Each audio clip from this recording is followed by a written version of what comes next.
Hey,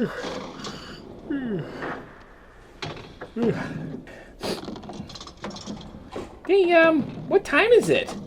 It is, 4:30, I believe. Huh. That's almost time for me to, hibernate.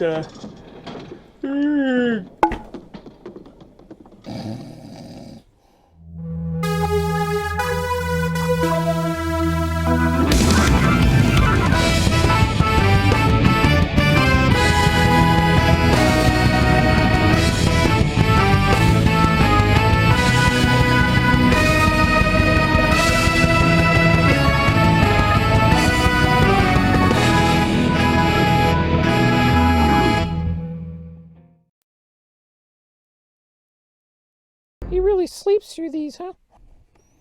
Alright, everyone, the bear's out for a bit, but since he loves Christmas, this probably ain't gonna be for long, so we'll all need to pitch in a few days and improvise. Vessi, can you do your thing tomorrow? Nuh-uh. Do you know how hard it is to get sit-downs with politicals? I'm not even sure I can make my next scheduled bit. Alright, Penguin then. What have you got? It's Robin. No one cares. Pitch me. Fine. On Saturday, I'm doing a piece on the metric system. Ugh, right, you're already booked. Never mind you then. Jeff, how's that news from the future thing coming? Oh, I can fire it up, but I have no idea what'll happen though. Ooh, I want to know when the Lisa win the cup. The bear's the only one who can trigger the button. What? We encoded it to DUZA BEAR's DNA in order to avoid misuse, particularly for personal gain. Hint, hint.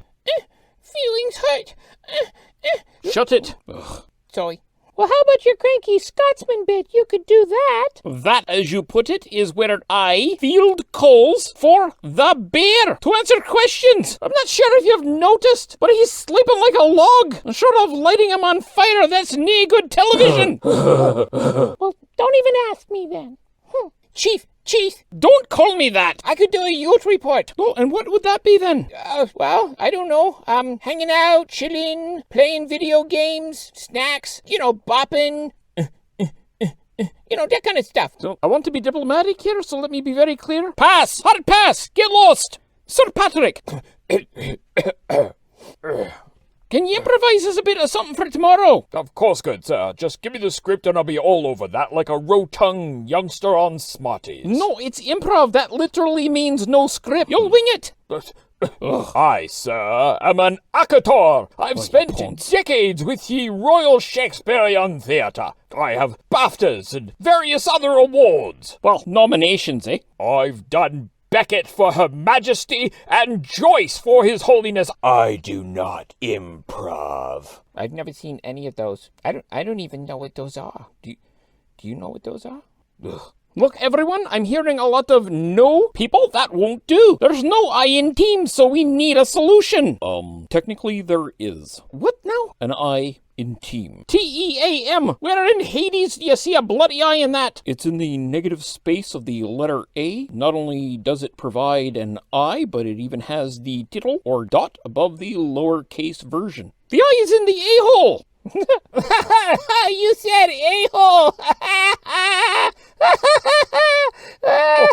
Shut it. I'm going to kill someone. Does the bear need to be awake for his DNA to register? What? If you put his paw on the future button, will that work? Absolutely. It's a biometric reader, not a collision avoidance system. Well, we'll do that then. Wonderful, wonderful, wonderful, wonderful. Problem solved. For tomorrow, yeah. Well, as my old drinking companion, Sir Alec Guinness, used to say, You knew Obi-Wan? we'll cross that bridge when we come to it. Which bridge would that be? Something on the Kwai, I believe. Oh, God, we're doomed. Oh, God, it's an awful abuse of power and it gives everybody a headache. Wake up, you slumbering bastard. The show must go on. Harry, you've given me no choice.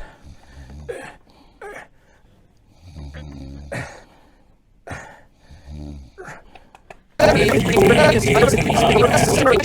2051. After decades of short-lived minority and coalition governments, Election 60 ends with Canada welcoming its first Green Party majority. Ella Grace Trudeau continues the family dynasty, becoming Canada's 32nd Prime Minister-elect. Experts credit the massive win to an eco-crisis that has seen the decimation of downtown Calgary from repeated extreme weather events, food wars with America's northern states, and the forced relocation of millions in the lower Fraser Valley of BC to higher ground. Despite drought, fires, and crop failures in the interior, Prime Minister-elect Ella Grace promises to pick up Indigenous reconciliation efforts where her father left them off after nearly 2 decades of conservative mismanagement of that file, while the nation resumes efforts to meet the Paris 2050 targets abandoned in 2029 by the short-lived Poilievre government, just ahead of his arbitrary default on Canada's debt, where it was proven Canada was not, in fact, too big to fail. And speaking of the grand old party of Stephen Harper, their seat count has been reduced to a mere 5 members, all of which are in Alberta Saskatoon, as the party further fractures from internal dissent created by the more extreme elements of Canadian society, the inbred. Meanwhile, the NDP concluded their 14th election without any gains, retaining their 26 seats in blue-collar union ridings while continuing their dwindling effect on a House of Commons that now holds 400 members. And now for today's A&Q. Answer: Bible Belt. Question: what continues to hold up Edmonton Conservative MP Michael Cooper's pants?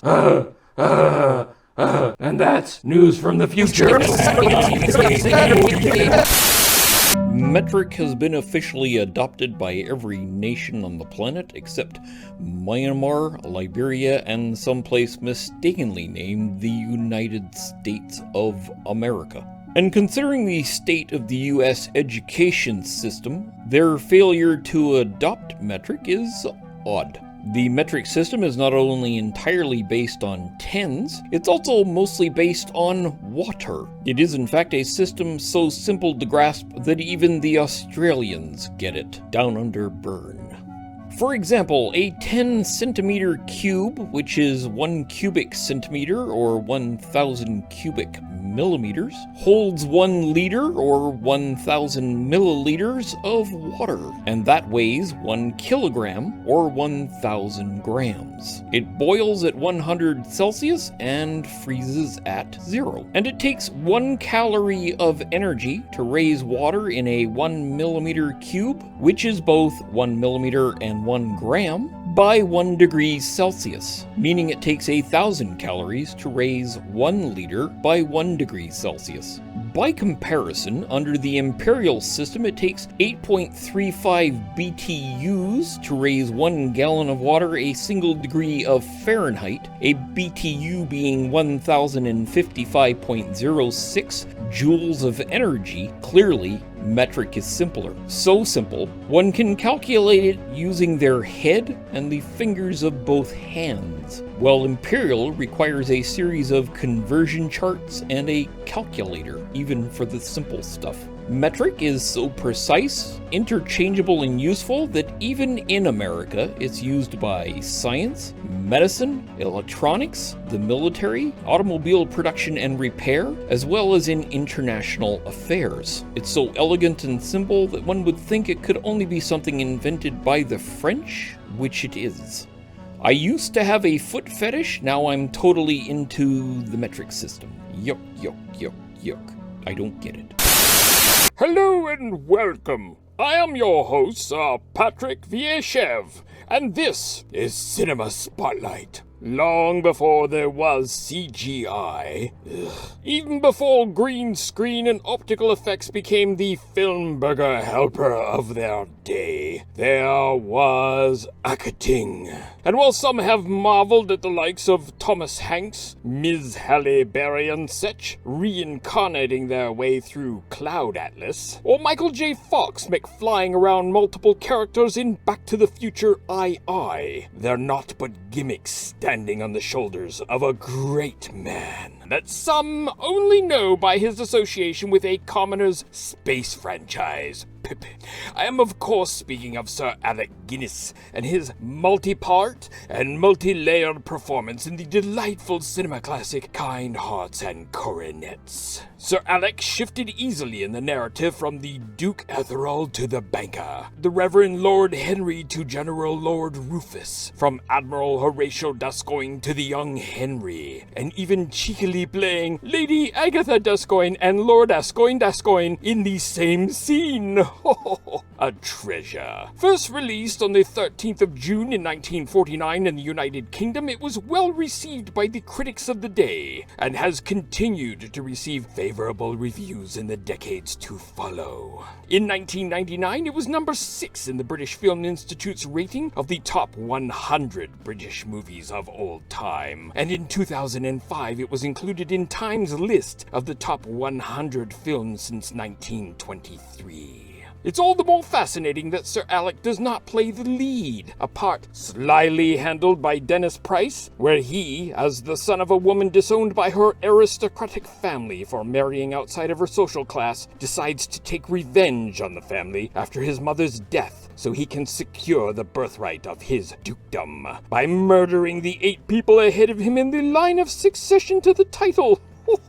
All 8 of which are played by Sir Alec Guinness. How charming. Criterion has a release that even includes a ghastly final scene with the happy boo-boo American ending. Ugh. And to mark the film's 70th anniversary in June of 2019, the 35mm nitrate original negative was given a 4K restoration released by Studio Canal in UK cinemas, along with release of DVD and Blu-ray versions. Forget Obi-Wan Boba Fett. This was Guinness's finest role. Hello, nation! I'm Graham Norrat, and this is the Galloping Gourmand! Join me, won't you?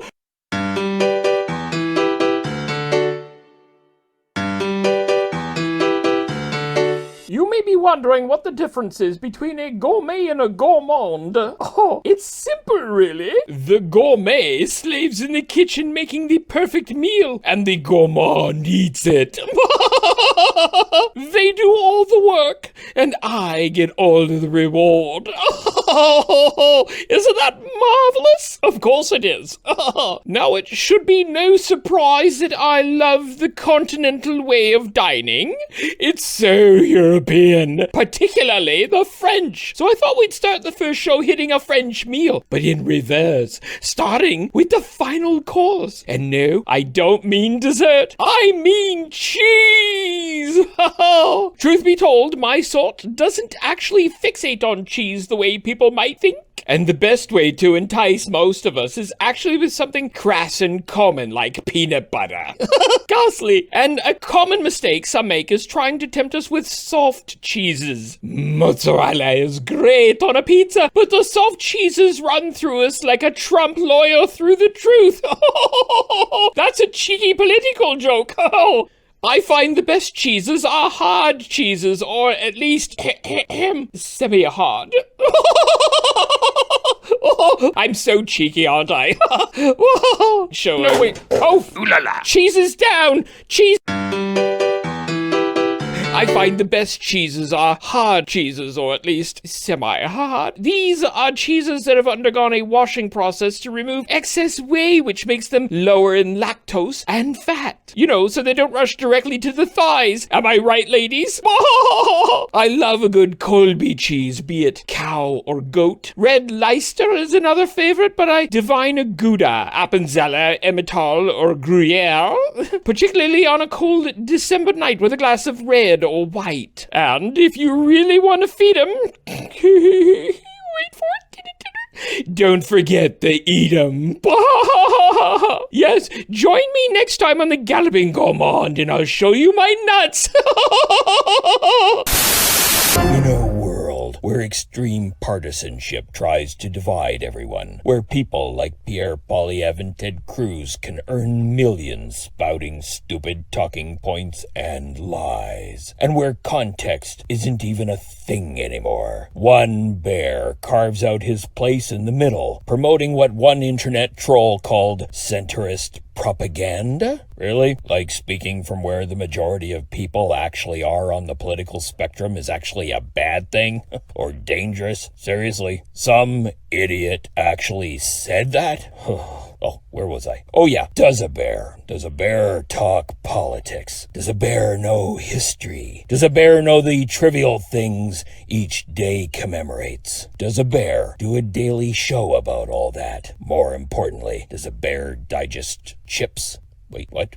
Does a Bear Digest, the interweb's most furry news source, and 3 minutes of your life you'll never get back daily. Unedited on YouTube, Facebook, and Instagram, highlights on TikTok, and whenever the bit is shorter than their stupid 2-minute and 20-second time limit, sometimes on Twitter. Does a Bear Digest? Does a you watch? Haha. I like it here. Oh, hi. Hey, you're not DUZA. No, I don't know what's going on. Where is the big fat fellow? I don't know. I'm Percy. I'm the West Coast connection, I guess you might want to say. I'm Tuffy out here in Newfoundland. So we got East meets West today, and it doesn't have anything to do with Chinese food.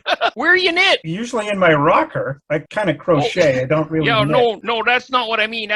It's an expression we have that means like, who's your father? Where are you from? Oh, I'm from BC, like central interior part of BC. What's the weather like out there? Have you got any snow yet?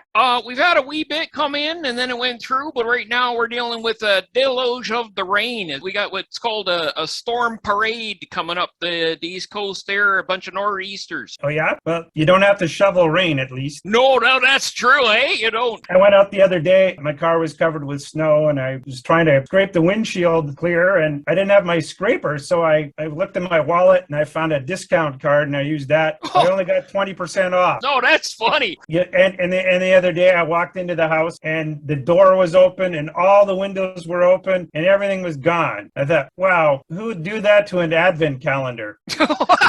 Oh, I see. You're a funny feller. I like you. Yeah, heck with the bear. We'll just call you up from now on. I guess the biggest problem that we have right now, and it goes back down to the whole weather system and these atmospheric rivers that are happening, and especially down south. Atmospheric rivers? What's that? That's what they're calling it. It's raining so hard, it's like a river coming from the sky. We got our storm parades, and you got atmospheric rivers. Hokey doodle. They sound nice, don't they? They sound a lot less harmful, yeah.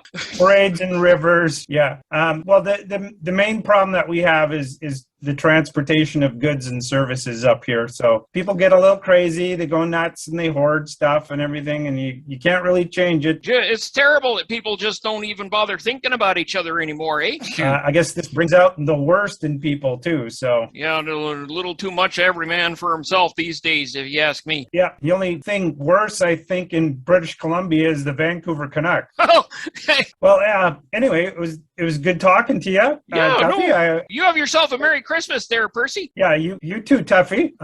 All the best and happy holidays. Yo, thanks. And maybe we'll get a chance in another time to talk to each other. Take care, eh? All right, you too, bye. Bye. We gotta find out what's going on here.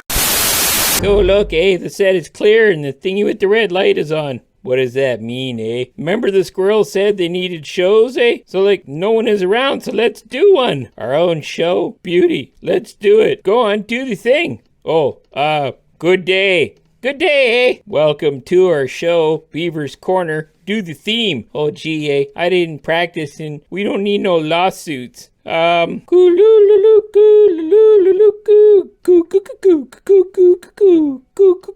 Disco? Really? Way to be topical, eh? Hey, it's all retro. Mamma mia and that. Okay, whatever, loser. Good day and welcome to our show.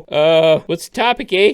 hiBEARnation. Oh, yeah, hey. hiBEARnation? No, eh? I'm talking about sleeping. Yeah, I could go for a nap, eh? eh? Long-term sleeping. Like how we'll need to figure that out to get on space missions to other worlds and stuff, eh? Take off. That's science fiction. It's not real. We don't know that. They're like doing studies and stuff. I won't get a shot. You think I'm gonna let them put me to sleep? You're not vaccinated? No one's jabbing me with nothing, eh? What if I don't wake up? How'd you get in the studio without your vaccine passport? I faked one up with crayons, eh? Don't matter. Squirrel can't read anyway. Ha! Wait a minute. You were with me at the clinic when I got mine. That was just 'cause you're a big baby, eh? I needed to hold your hand.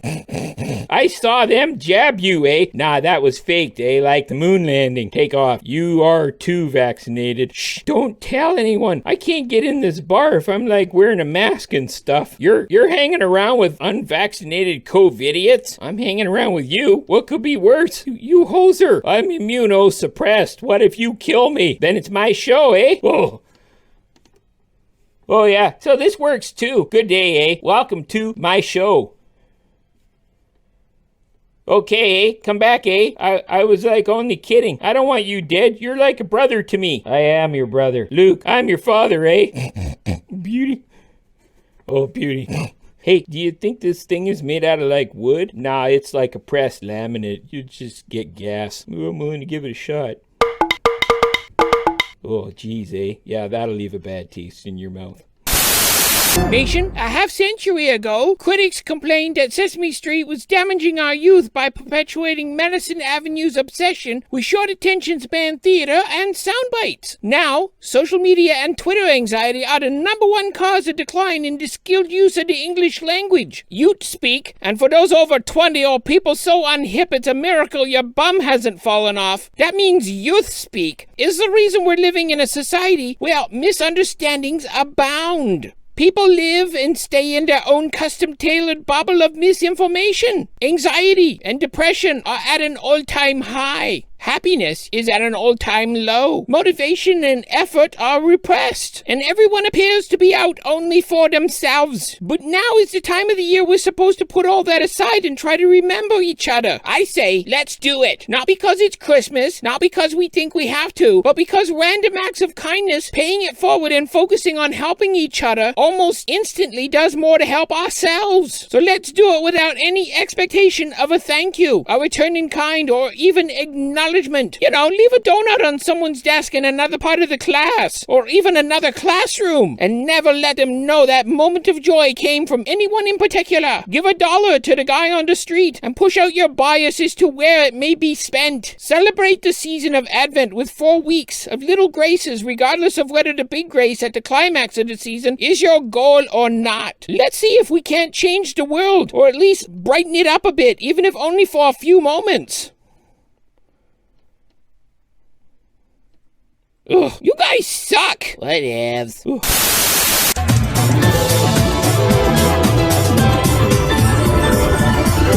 Hello, I'm Graham Norrat, and welcome to my chat show, The Graham Norrat Show. Yes, we really didn't put much effort into that title, did we? You know my first guest from a string of classic British movies, loads of theatrical presentations, and the occasional Christmas pageant. I'm talking about none other than the multiple award-nominated thespian, and yes, I said thespian, Sir Patrick Viechev. Welcome, Sir Pat! It's a delight to have you with us today. It is a delight to be seen. Let's get right to it, shall we? I understand you've got a new show. Oh, yes. It's a murder mystery series. They're very popular. Yeah, maybe a decade ago. Am I right? There is a twist with this one. Oh, is he an old Scottish goat? No, what an odd assumption. He's English, of course, as am I. The shtick is that he plays a bit of a fool. That is his hook. I have a hard time imagining you playing a dolt. It's a wonderful invention, really. My character tries to solve the mystery by playing the idiot. His stupidity frustrates the culprit into solving the crime for him through his own boast. Oh, that does sound yummy, doesn't it? Doesn't it sound yummy? Yes, it does. He's like a chess master pretending he doesn't understand the pieces, even as he slyly closes the trap around his opponent. Well, as as you know, the really popular shows have connections to fantasy classics. Oh yes, I've been dying to get involved in one of those. Well, before you tell us the name of your new show, our writers wanted me to share some of the whimsical titles they've come up with. This should be fun. Okay, so first off, we've got Diagnosis Murder. Ooh, I like that one. Murder, She Wrote. Murder on the Orient Express. Oh, a little bit of Agatha Christie there. Blue Murder. I'm sensing a bit of a theme. Yes. How murder is that doggy in the window? Okay, quite frankly, I don't understand that one. Me neither. Honey Murder in Vegas. Oh my. Yes. Bob and Ted and Carolyn Murder.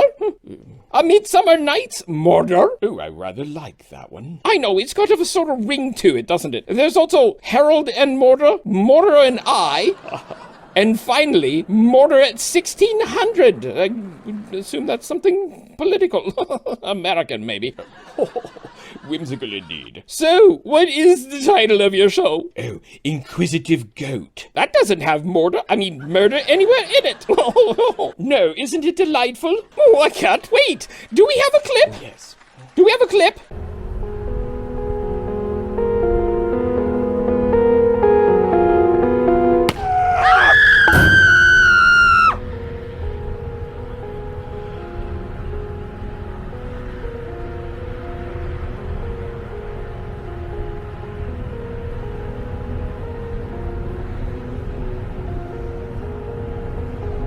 How do you suppose he landed in that body-shaped outline?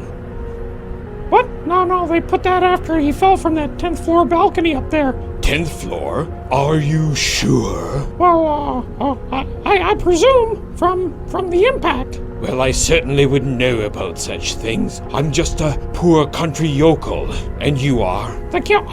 Tom, visiting from America. Someone who never knew this other American. American? Oh, I'm on tenterhooks. That looks marvelous. Oh. Thank you, Graham. It was a joy to work on despite that amateur they cast with me. And where can we catch this, and when does it air? It's going to be on one of those newfangled streaming services, I think they're called. Ooh, Netflix? No, not that one. Crave, then? I've never heard of that one. It is one with the, what is it, the plus sign after it? Oh, Paramount Plus? Disney Plus? Apple Plus? No. It'll come to me. Well, hopefully it's not that dreadful DUZA BEAR Plus I'm being forced onto. Oh, yes, that's it. Great, we can be ignored together then. Oh, dear. Ciao! Well, nation, the bear is still hibernating, so we cannot do a crank and angry Scotsman this month. However, there were bits on the last episode we didn't have time to air, so in the interest of killing time, here are the calls that we didn't share last time. Next caller. So those of us that don't get the vaccine shouldn't have to pay taxes if we're going to be refused medical treatment. Oh yeah, that's on the Q piece, right? Yeah, that one really took off. So what do you think of that argument then? No taxes if no treatment? Well, that person has it backwards. The state isn't the one refusing treatment. If a person exercises their right to refuse treatment, not get the jab, which is their right, yeah, then they should have to live with the consequences of their refusing that treatment. So you're just saying the refusal of all treatment should start and end with the refusing of not getting the jab. Yeah, exactly. If you won't take a quick, free vaccine to avoid sickness, then you shouldn't back down on that later and take up a bed and get intubated. Live with your choice. Or die. Yep, whatever. Next caller. Then you should include people that eat too much, drink, smoke, AIDS carriers, STL, STD carriers, self-inflicted harm, avoidable medical risks. That sound good, you commie? So, what do you say to that argument then? Should fat people or smokers be treated the same way as COVIDiots? But they're not the same. If a fat person could be thin with 2 free jabs of a vaccine, Americans would be thinner than the Swedes. No one is asking anyone to permanently change their lifestyle to avoid intubation. These are temporary measures. And the inconvenience of a jab is a day or 2 at the max. Yeah, but we're in the 2nd year of this. Only because COVIDiots won't do their part. It's ironic that the people spouting off patriotic slogans, the ones who said the greatest generation should risk dying from COVID as true patriots, are the same people dragging out the pandemic for their own selfish reasons, rather than doing the patriotic duty and getting the jab. Selfish personal reasons are the opposite of patriotism. Look it up! Next caller. This pandemic is now allowing us to hit the fast forward button on natural selection. Thanks for killing off the Sims. Yeah, I think people may be missing the irony of that piece. No, I think we're all pretty much fed up with the Sims. Hurry up and die is my vote too. Next caller. Join Vassie tomorrow for Puppets in Politics with Conservative leader Aaron O'Toole. Are we sure he's still leader? Ugh. Wake up, you lazy bastard! I'm Vassie Vermicelli, and this is Puppets in Politics. On September 20th, Aaron O'Toole led the Conservative Party of Canada to its third electoral defeat at the hands of Justin Trudeau's Liberals. Now Aaron faces calls for his replacement from within the Conservative caucus, most recently from Batty Nutball Senator Denise Batters. That seems redundant. But was this defeat, where Conservatives failed to gain overall votes for the first time this century, a sign that Canadians, particularly those in the centre with working brain cells, aren't buying neocon rhetoric? With me now is Aaron O'Toole. Welcome, Aaron. And I won't speak moistly either. Sophomoric chuckles aside, unlike you lot, I thought that was a brilliant example of a Freudian slip during a highly contagious pandemic. But let's get out of the question of why Conservatives keep losing elections to Justin Trudeau. Obviously, I'm disappointed. I thought I put forward a campaign to talk about change, talk about our economic risks coming out of COVID. Many people that were kicking the tires with the Conservatives didn't buy the car. With Michelle Rempel, Pierre Poilievre, Cheryl Gallant, and Michael Cooper still spewing their idiocy, don't you think that's because they saw it as a lemon? I thought it was wrong to have a pandemic election. I still think that. Oh, did you now? Jimmy? We'll be able to cast a vote for new leadership in this country. Vern, great question. I think we will likely have an election in the spring. I'd love to know that, actually. Justin Trudeau, are you tuning in to our fireside chat? I'd really love to play. Justin, when are you going to pull the trigger? How do you address the claims that you're a flip-flopper? We have national unity crisis in this country right now.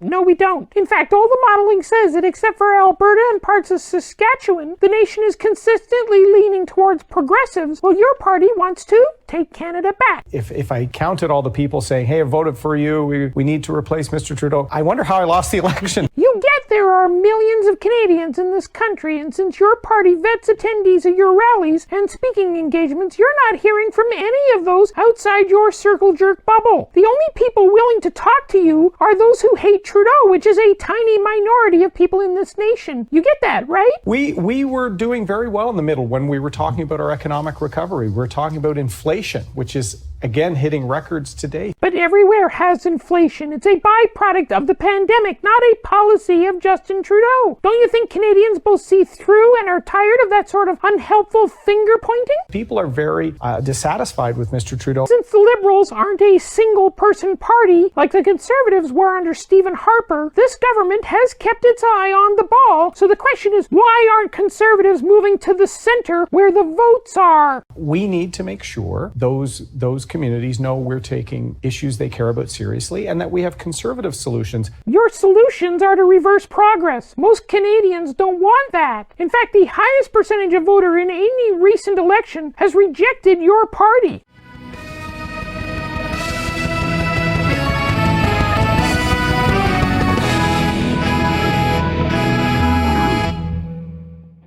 Coors Seltzer, because American beer isn't close enough to sex in a canoe already. So to the chase, Mr. O'Toole, why did you lose the election? So Mr. Trudeau broke many health rules in a pandemic election. We were extra cautious. I think we paid a bit of the price for that. But Liberal candidates were fully vaccinated. Well, you lot wouldn't even reveal who your carriers were.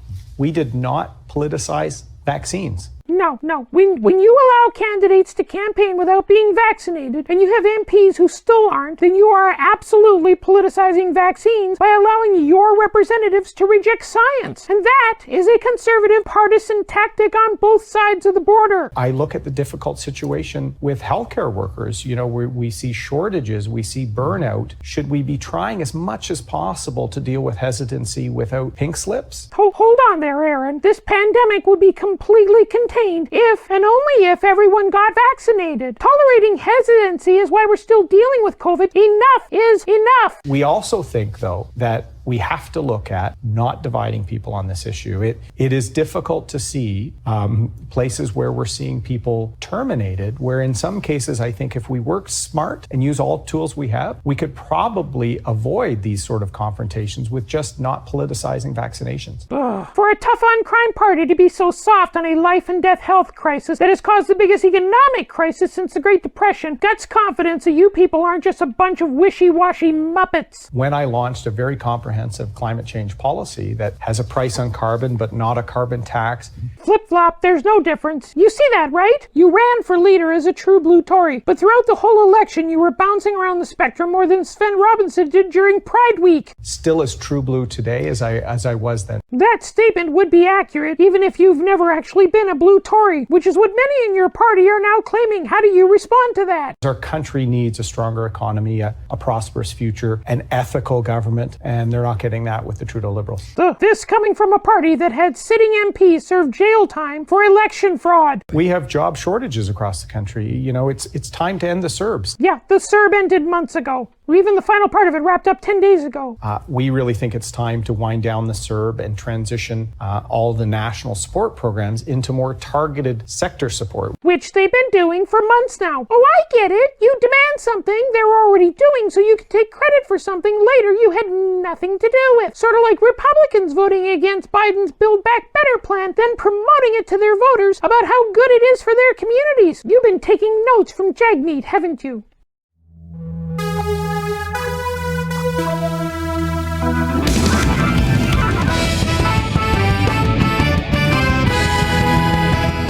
To the chase. Presuming you're still leader, how do you win the next election? We need to continue to show people that we're going to tackle the issues they care about, because there's a lot of voters in that realm, because Mr. Trudeau is running more like a traditional NDP prime minister, not as an inheritor of the Paul Martin fiscal approach to governance. So we've got an opportunity with those urban and suburban voters. You really think you can get people in the urban ridings to seriously look at Conservatives in the next election? The polls, when they were looking good midway through, people in those ridings were looking at us. And I really do think, had we not had the spike in ICUs and COVID roar back. But only in Conservative-run provinces. So they use fear and wedge politics better than I think any political party in the Western world, Steve. It's Vassy. And how can you say that when we have your member Cheryl Gallant accusing Liberals of baby trafficking, and America has Republicans producing cheap jib-jab animes promoting assassination of other members in Congress they label as socialists? I want Canadians that were considering us, stay tuned. It's a Conservative Party that's going to be here to fight for you. Yeah, presuming you're still leader. But our caucus is united, and I've been quite reassured by how positive they are on us winning the next election. Are they really? You really believe that if we sat down 3 months from now, you'd still be leader of the party? I look forward to that conversation in 3 months' time as leader. Really? Well, I prefer in-depth interviews. That's why I love your program. It's one of my favorite shows. Well, gee, thanks. There is a healthy to and fro. Yeah, more fro than two, I suspect. Well, considering how hard it is to get politicians on this show, I'll hold you to that. I'm competing against a prime minister who people have known since he was born in 24 Sussex. What are you saying? You're only on here because you're happy to get airtime anywhere now? Ugh. And that's Aaron O'Toole, leader of the Conservative Party of Canada, the official opposition and the member for Durham. God help us all. Bye! 16 bloody days and you're still out. When's it gonna end? I've run out of ideas. Get up, you lazy bastard! Oh, cripes. If you think Conservatives are dangerous because they pander to people's basest instincts with fear, misrepresentation, and lies, know that even in the GOP, the 30% fringe lunatic tail is wagging the dog in a system where the extreme voice manages to control the process through nothing but noise. But the alternative can be equally scary. Imagine if everything, every time was subject to actual democracy, where every person could vote on every topic, and the government had to respond and act on the will of the people each time as it happened. For example, in October, the top priority of Canadians were consistently polling as healthcare, vaccinations, climate change, and housing affordability. All expensive items, all things that required a long-term commitment, all things that any effort to address was likely to exacerbate economic risk in the short term. Fast forward a month later, and the number one issue among voters is affordability and the cost of living, mostly triggered by a short-term bump in inflation. The immediate short-term and nearly diametric opposite priorities to what happened jumped on the list only a month earlier. A true democracy would clearly never get anything done, as the whims and shifting tides of a fickle electorate constantly undulated their demands from long to short term, wanting both to have their cake of a cozy future and eat it too in a comfortable present. A system so easily affected by those who peddle fear, lies, and false equivalencies to sway the flavor of the moment, here too known as modern conservative bullcrap. That's why we have representative democracies. We go to elections, we choose representatives, usually having to focus on bigger issues, platforms, policies, and big ideas. And then we rightly expect them to be the parent and deliver even when things get tough. And when there are conflicting demands, such as the need to shift us to tomorrow's green technologies, while still ensuring we can pay our bills today in an economy heavily dependent on primary industries like oil and pipelines. Because if we left it up to the children, we'd have nothing but a bunch of whiny little babies crying about everything, even the things they demanded we fix just weeks earlier. And that lot needs to stay in the opposition where they'll do no harm.